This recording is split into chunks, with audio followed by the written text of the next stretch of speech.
Toi, t'es plutôt time ou official? Time. Chronomusique, il a fait le générique de LG quand même. On est derrière Chronomusique, quoi. Ouais, mais il nous parle plus depuis qu'il est avec Squeezie. Bah, il a réussi, quoi. Lui. C'est pour ça qu'on déteste la réussite dans cette émission. Mais voilà, exactement.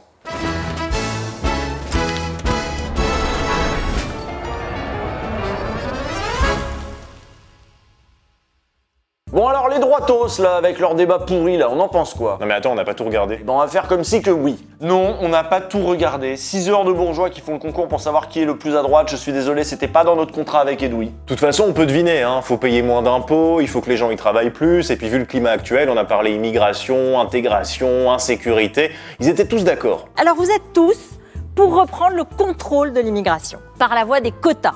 Tous pour des expulsions plus efficaces, plus effectives. Tous pour la double peine. Tous pour conditionner les aides sociales à des preuves d'intégration. Pas tous. Tous, Christine, tous. Nous on a regardé le premier débat sur LCI, alors déjà c'était épuisant, mais apparemment celui de BFM c'était pire. Hein. Patrick Cohen, lui, il l'a regardé. Ouais, mais il est mieux payé que nous aussi. Oui, sur près de 3 heures de débat, 1h40, plus de la moitié consacrée à l'immigration et à la sécurité et près d'1 heure à la seule immigration. Bon alors vous allez nous dire, oui, ils sont mignons, Usul et Cotentin, les deux SOSDEM, mais enfin bon quand même, la droite ça a toujours été ça, et bah figurez-vous que pas à ce point, non? Eh bah oui, Patrick Cohen, il dit qu'il y a eu un glissement, et pour vérifier ça, il a passé une soirée de folie. Pour mesurer le glissement, j'ai revu, pour les besoins de cette chronique, le premier débat de 2016 sur TF1, à peine 12 minutes sur l'immigration dans une émission de 2h10, et des participants, Juppé, Fillon, Sarkozy, Copé, Le Maire, Kosciusko-Morizet, qui dans l'atmosphère zémourisée d'aujourd'hui, se feraient traiter de bobos irresponsables de Saint-Germain-des-Prés, déconnectés de la réalité. Je pense que vous avez oublié, mais à l'époque, Alain Juppé, il parlait d'identité heureuse. L'extrême droite l'appelait Ali Juppé, même. Ouais, mais moi ça me manque cette période, hein. Je pensais pas dire ça, mais bon, NKM et ses startups, Jean-François Copé et ses 0,3%, Nicolas Sarkozy avec son fameux « Quelle indignité ». Nous sommes sur le service public. Monsieur Pujadas, on m'a traîné dans la boue, on m'a traité de voleur, on m'a traité de menteur. Ça suffit. Y a pas que nous qui trouvons que le débat politique français ressemble à un grand concours de racisme sur lequel plane en permanence l'ombre d'Éric Zemmour. Nos voisins européens sont stupéfaits. La Croix a fait une petite vidéo avec ses correspondants à l'étranger et même les Anglais nous critiquent alors qu'ils sont anglais. Quelqu'un comme Zemmour ici n'existerait pas. Même Nigel Farage, qui a été le grand meneur de l'UKIP, le parti pro-Brexit jusqu'à il y a très peu de temps, ces histoires d'identité et de couleur de peau n'ont vraiment jamais existé dans son discours. La campagne en France est regardée d'un œil parfois un peu amusé, voire d'un œil un peu affligé avec tous ces débats autour de la question de l'identité. On peut difficilement leur donner tort, c'est vrai qu'ils vont très loin ces débats. En même temps, ils ont invité le méchant chauve, là, Éric Ciotti. Où nous reprenons le cours de notre destin en faisant tomber les tabous du politiquement correct. Moi, je n'ai pas peur des mots. S'il faut parler de grand remplacement, je parle de remplacement. Mais c'est les commentateurs qui nous ont empêchés de regarder la réalité. Alors là, carrément, le grand remplacement, hein, la théorie raciste et conspirationniste de Renaud Camus, un autre chauve. Comme par hasard, est-ce qu'il n'y aurait pas là un pattern? De l'avis de nombreux commentateurs, la droite est en roue libre. Elle semble avoir complètement perdu ses repères sous les coups de boutoir du néo-pétainisme zémourien. Tous les récits s'en mêlent, plus rien n'a de sens. Même Charles de Consigny, qui comme son nom l'indique est de droite, même lui est choqué par ce qu'on est en train de traverser. Et aujourd'hui, il y a une nouvelle doxa. Maintenant, si vous vomissez pas votre haine des étrangers et des musulmans 4 fois par jour à la télé, vous êtes un islamo-gauchiste, vous êtes... Moi, par exemple, j'ai des gens qui me disent sur Twitter, mais vous avez changé, avant vous étiez de droite. Non, pardon, je n'ai jamais été d'extrême droite, en fait. Je n'ai jamais été dans ces discours-là. Bon, bah, l'air, ils sont convertis, hein. Ça a pas eu l'air de leur coûter beaucoup. On sent qu'ils se sentent mieux maintenant, ils respirent mieux, on sent même qu'ils sont plus à l'aise. On est de droite, on est de droite, on est de droite, on est de droite. Bon, par contre, désolé Ciotti, mais les gamins du fond, ils vont voter Zemmour. Hein. Je suis sûr qu'ils collent déjà des affiches quand vous avez le dos tourné. Il y en a même un derrière qui fait déjà des gestes un peu ambigus. Tu sens qu'il se retient, mais que le bras tendu, il peut partir vite. Bon, on est désolé, on reparle de Zemmour, mais je pense qu'on peut pas comprendre ce qui s'est passé au débat de LR si on comprend pas que, bah oui, c'est Zemmour qui est en train de fasciner l'électorat de LR. Ouais, fascisé même. Fascisé, oui, on peut le dire, hein. En tout cas, Charles de Consigny, il le dit, hein, Consigny, la consigne, hein, comme on l'appelle dans le milieu du peurat. Personne dit ça. C'est une percée d'extrême droite comme on n'en a pas connu depuis des années, et c'est comme ça que ça devrait être traité. Pour moi, Zemmour, c'est le fascisme à nos portes. Sachez qu'avec notre nouveau pote La Consigne, là, on n'emploie pas le terme fasciste comme une insulte. Hein. Bon, on l'emploie pas comme un compliment non plus. On dit fasciste parce que, comme Le Pen, Zemmour est en train de remettre au goût du jour une lecture des événements historiques qui fut celle des fascistes. Et cette lecture, elle remet en cause vraiment les fondements de notre régime. Vous savez, la République, là. Éric Zemmour est un homme qui met De Gaulle et Pétain sur le même plan, et donc je comprends pas qu'il soit traité normalement par les médias. Pour moi, c'est un négationniste. Il en est même à refaire le procès Dreyfus maintenant et à remettre en cause l'innocence du capitaine Dreyfus. C'est dramatique. Zemmour est donc en train de s'attaquer au grand récit de la République. C'est pas pour rien qu'il s'attarde sur des épisodes comme Vichy, la Libération, l'affaire Dreyfus. On pensait avoir trouvé une forme de compromis historique et politique sur ces affaires, sur lesquelles on puisse se rassembler. Et ben Zemmour a envie de réviser tout ça. Bon, ces discours révisionnistes, ils ont toujours existé. Hein. Le vieux Le Pen, en son temps, avait essayé de les réactiver, mais à l'époque, ça passait pas. Aujourd'hui, ça passe. Prenons Pétain qui aurait sauvé des juifs. C'est une vieille obsession de l'extrême droite que de réhabiliter le maréchal. Zemmour n'invente rien, il recycle. Écoutez ce que racontait en 69 René de Chambrun, le beau-fils de Pierre Laval. Ça devrait vous dire quelque chose. Si vous prenez la statistique que personne ne conteste des juifs français, il y en a eu 5% qui ne sont pas revenus. Prenons par exemple dans l'armée, Monsieur Chambrun, je m'excuse de vous interrompre là-dessus. Cette statistique que vous nommez, et que je connais bien, se réfère aux juifs français non dénaturalisés. Vous voyez, on parle des juifs français qui auraient été pas si maltraités que ça. Pétain, c'était le moindre mal, il a sauvé les meubles. Alors pourquoi on vous parle de ça? Pourquoi on vous met des images de vieux collabos comme ça à l'heure du déjeuner, alors qu'à la base notre sujet c'était la primaire de la droite? Bah déjà parce qu'on a rarement discuté autant le sujet de la Seconde Guerre mondiale qu'aujourd'hui. On a quand même toute une tripotée de candidats LR qui courent derrière les idées d'Éric Zemmour, tout en allant rendre hommage au général de Gaulle. C'est quand même le signe d'une confusion grave. Les 5 candidats à l'investiture LR sont tous des gaullistes. Oui. Et qui est le plus gaulliste? Est-ce que c'est vous? Le général de Gaulle qui est le plus gaulliste. Le message du général de Gaulle a dépassé les clivages. Alors pas tellement, hein. Il a aussi beaucoup clivé le général. Ouais, vous le savez, aujourd'hui tout le monde aime de Gaulle, c'est obligatoire, mais c'est un consensus assez récent. On parle souvent de Mitterrand et de son bouquin Le coup d'état permanent, mais bon, chez les communistes, il y avait aussi un récit concurrent à suite de Gaulle, surtout sur la Seconde Guerre mondiale. C'est ce que dit ce documentaire de droite sur les gens qui aimaient pas le général. Les communistes, avec les 75 000 fusillés qu'ils revendiquent, chiffre arbitrairement gonflé, prétendent incarner la vraie légitimité populaire et résistante. Ils fustigent en De Gaulle ce patriote arrivé de l'étranger. Eux, ils disent qu'ils se sont battus et sont déçus de ne pas se voir reconnaître le pouvoir auquel, pensent-ils, leur combat leur a donné droit. Ils se sont bien fait niquer quand même, hein, parce que l'autre il était tranquille en pantoufles à Londres, en train de boire le thé avec la reine en écoutant les Beatles ou je sais pas quoi, je sais pas ce qu'on fait à Londres, mais il se pointe à la fin et il dit bravo les gars, franchement beau boulot, allez maintenant c'est moi le chef. Ouais, bon après quand même il les a un peu associés au nouveau régime. Oui, d'ailleurs ils ont pas aimé ça les bourgeois qui aimaient pas De Gaulle. Vous imaginez ce que les plateaux de CNews auraient dit de Gaulle à l'époque, hein? Bah il suffit d'écouter ce que disaient les collabos. Pétain, c'est la France, et la France, c'est Pétain, déclare en novembre 1940 le cardinal Gerlier, archevêque de Lyon. La vraie France est celle de Vichy, des militaires et des juges. Elle soutient la Révolution nationale plutôt qu'un général rebelle qui passe pour être entouré de juifs et de francs-maçons, de fuyards, de politiciens déserteurs et de journalistes sans courage, appâtés par les galons ou les livres sterling. De Gaulle représente l'anti-France. Le gaullisme de guerre n'a pas fait recette chez les notables. Les notables, bon, vous savez c'est quoi le vrai mot normalement, c'est les bourgeois. Ouais, d'ailleurs les bourgeois ça représentait pas le gros des troupes dans la résistance. Hein. C'est le moins qu'on puisse dire. D'ailleurs c'est ce que raconte cet espion anglais, toujours dans Le chagrin et la pitié, vous allez voir c'est limpide. Vous avez pu constater des différences entre les couches de la population. Ah oui, je vous dirais, le plus grand aide que j'ai eu, c'est avec les cheminots. Et c'est difficile à dire maintenant, mais les communistes. Les gens, les ouvriers français étaient formidables. La bourgeoisie française, elle s'est tenue comment? Comme dans votre vie, vous avez pu observer? La bourgeoisie, très neutre, je dois dire. On ne m'a pas aidé énormément.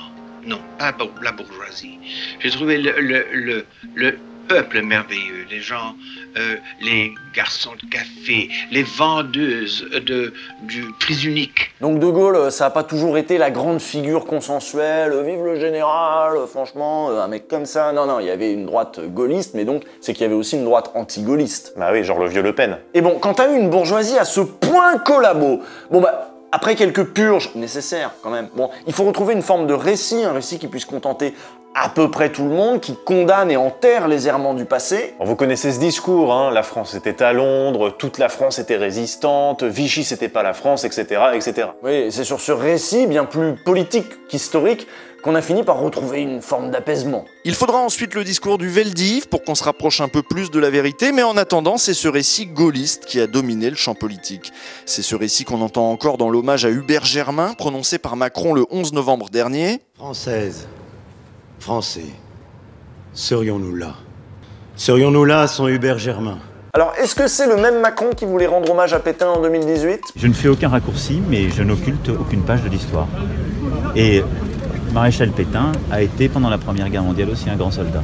Ah non, c'est pas le même, il a pas la même voix. Le maréchal Pétain était un grand soldat. Et puis, entre ici, Hubert Germain, avec ton terrible cortège. Putain, mais oui, ils ont dû nous le changer encore. Mais oui, c'est depuis le vaccin, ça. Bon bah vous voyez, c'est le bordel. Il y a une crise mémorielle en fait. La France d'aujourd'hui se cherche, Macron tâtonne, les gens sont paumés, les témoins de la Seconde Guerre mondiale vont bientôt tous être morts, les soi-disant gaullistes de LR sont juste des gens de droite sans repère, seul Zemmour semble savoir où il va et il est déterminé à embarquer le plus de monde possible avec lui dans ses récits à lui. Et ça marche, hein, le récit fasciste, il est séduisant. Déjà, il a l'air nouveau parce qu'on l'a pas entendu depuis longtemps. Il a l'air sulfureux parce qu'il dit des trucs qu'on n'avait plus le droit de dire. Et puis, bon, bah, c'est rassurant cette image de la France avec les figures éternelles, la puissance de la France, Jeanne d'Arc, Napoléon, oh Napoléon, ton bicorne.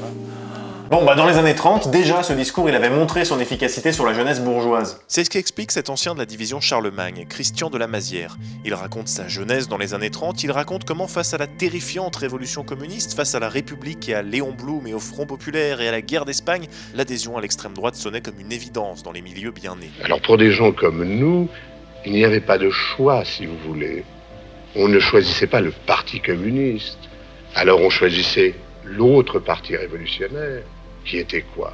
Le fascisme. Ça fait des années que vous entendez qu'on traverse une crise de la démocratie représentative. Bon bah, c'est pas la première fois, mais chacune de ces crises se caractérise aussi par une crise du récit républicain. Ouais, et face à cette turbulence, la bourgeoisie est souvent tentée par la reprise en main fasciste. Ça a été le cas dans les années 30. Ce sont des ligues d'extrême droite, comme les Jeunesses Patriotes du député de Paris, Pierre Tétinger, ou le mouvement fasciste Solidarité Française, financé par le parfumeur Coty. Les Croix de Feu, le mouvement le plus important, fort de plusieurs dizaines de milliers d'adhérents, est dirigé par un ancien combattant de la guerre de 14, le colonel Delarocque, partisan d'une république autoritaire. Il faut se reporter quand même au moins à 1934. Il n'y avait pas un collège ou un lycée de France qui ne connaissait pas une agitation permanente. Il y avait, dès 1934, des luttes politiques au sein des lycées qui étaient extrêmement violentes. Il y avait les éditoriaux de Gringoire, de Candide, de l'Action française, du Populaire, de l'Humanité. On appelait les gens à s'étriper à longueur de journée. Et ils avaient même pas CNews à l'époque, ils avaient pas Bolloré. Par contre, évidemment, ils avaient déjà des grandes familles pour financer l'extrême droite. Tétinger, vous connaissez Tétinger? C'est du champagne, Tétinger. Bah, c'est une grande famille française, Tétinger. Une famille qui se porte toujours bien, suffit d'aller sur Wikipédia. Ses enfants, ils s'en sont bien sortis, ils sont à peu près tous devenus députés, industriels ou maires. Il y a une de ses filles qui a épousé Jean-Pierre Jouyet, le fameux. Il y en a une autre qui s'est mariée à De Margerie, le moustachu de chez Total. Vous pariez combien qu'aujourd'hui, les arrière-petits-enfants de Tétinger, ils sont à fond derrière Zemmour? C'est gratuit, ça. Oui, et je pense que c'est vrai. Oui. Pourquoi on vous parle à ce point des bourgeois? Parce que la stratégie fasciste est une stratégie de classe. Il s'agit de rallier une partie des classes populaires à la bourgeoisie en utilisant le récit nationaliste et le racisme pour créer un nouveau compromis de classe qui aurait pour vertu de neutraliser la gauche et surtout les récits de gauche. Zemmour le formule même à haute voix, ce projet. Pour ce projet-là, il y a des Français, des classes populaires, Il y a des Français, d'où qu'ils viennent d'ailleurs, d'où qu'ils viennent, et il y a des Français plus aisés. Et c'est cette alliance que je défends, c'est cette alliance qui justement évitera ce que vous défendez, vous, c'est-à-dire la lutte des classes. Et ce compromis, c'est pas du tout le compromis de la Libération. Bah non, le compromis de la Libération, il inclut le Parti communiste, il lui laisse une place dans la vie politique. Et ça suppose un compromis social, avec notamment la sécu, des hausses de salaire, des droits syndicaux, des services publics, etc. Des trucs bien, quoi. Ouais. Est-ce que la bourgeoisie d'aujourd'hui a encore envie de jouer à ce jeu-là? Depuis 60 ans, ces conquis sociaux sont attaqués en permanence, particulièrement par des gens comme ceux-là. La stratégie néolibérale et ses récits autour de la concurrence, de la mondialisation, etc. ne laissent plus aucune place au compromis social. Vous comprenez bien que la bourgeoisie commence à avoir envie de changer de récit. Et puisque le compromis ne peut plus se faire sur l'état social, Zemmour propose de nouer un nouveau pacte sur des bases identitaires, nationalistes et raciales. Ouais, ça c'est pas le récit républicain. Mais est-ce que le récit républicain a su s'adapter? Qu'est-ce qu'il a à dire sur le racisme, sur les discriminations, les violences policières? Est-ce qu'il n'aurait pas besoin d'une petite mise à jour depuis les années de Gaulle? Là aussi, on aurait besoin d'un nouveau compromis, d'un nouveau discours, comme à la Libération, comme le discours du Veldiv. Ouais, parce que sur ces thèmes-là, la République n'a pour l'instant rien à opposer au discours d'extrême droite. Du coup, elle reprend les mots de l'extrême droite et elle lui laisse un boulevard. Plus que face à une crise démocratique, on est face à une vraie crise de régime. Les régimes reposent tous, avant tout, sur des récits. Si vous changez de récit, vous risquez de changer de régime. Le récit fondateur de notre régime, c'est celui de l'après-guerre. C'est d'ailleurs pour ça que tout le monde maintenant se réclame de Gaulle. Quoi, De Gaulle? Qu'est-ce qu'il a, De Gaulle? Un képi, des grands pieds, des grands bras, un gros nez. Bon, si ce récit-là, autour de Gaulle, du CNR, de la Libération, si ce récit-là vole en éclats, on va devoir faire un choix. Ouais, soit on construit un nouveau régime démocratique capable de tenir des promesses en termes d'égalité, en termes de justice sociale, en termes d'inclusion, soit on se dirige vers autre chose. Ce régime s'appellera peut-être toujours République, mais il n'en aura plus que le nom. Notez qu'on est particulièrement vulnérable à ce genre de dérive, et c'est ça aussi le revers de la médaille gaulliste. La France s'est dotée d'un régime présidentiel et non pas parlementaire. Le sommet de tout ça, ce sont les institutions de la Ve République qui font que nous sommes aussi, je me permets de le dire, la grande culture politique autoritaire d'Europe occidentale. Nous sommes le seul régime vraiment présidentiel. Dès qu'on met les pieds dans un de nos pays voisins, la Belgique, le Luxembourg, l'Allemagne, la Suisse, l'Italie, l'Espagne, on est dans un autre monde. La France est spécifique. Il n'y aura pas besoin de beaucoup les pousser, des Xavier Bertrand, des Valérie Pécresse, pour qu'ils nous proposent des trucs comme revenir sur le droit du sol, sur le regroupement familial, sur l'indépendance de la justice, sur l'état de droit en fait, parce que c'est chiant tout ça. En fait, ils proposent déjà tout ça sous une forme ou une autre, et même si Zemmour n'est pas élu, même s'il n'est même pas au second tour, il aura déjà gagné ça. Il a radicalisé la bourgeoisie et l'a éloigné du récit républicain. Voilà, c'est ça qu'il fallait comprendre des grands débats de chez LR. On se retrouve lundi dans 2 semaines. Felicita. Camana. Oui, d'accord, arrête, on était sur un truc sérieux. On était sur un truc sérieux, le fascisme, tout ça. Oui. Si vous voulez en apprendre plus sur le fascisme, tout ça, la période de la Seconde Guerre mondiale, avoir un regard avec des documents, avec des acteurs de l'époque, on vous renvoie vraiment à ce documentaire qu'on a un peu utilisé dans cette émission, qui s'appelle Le chagrin et la pitié de Marcel Ophuls. Et on vous renvoie aussi à la vidéo de notre camarade qui tient la chaîne Cinéma et Politique. Allez voir Cinéma et Politique, qui normalement a sorti hier une vidéo sur ce documentaire qui est vraiment édifiant. Hein. Tu l'as vu, toi Bah non, parce qu'on tourne avant la sortie de la Exactement, vidéo. Voilà. Exactement. Mais je suis sûr que c'est formidable. Ça va être très bien. Voilà, je fais des voix dedans.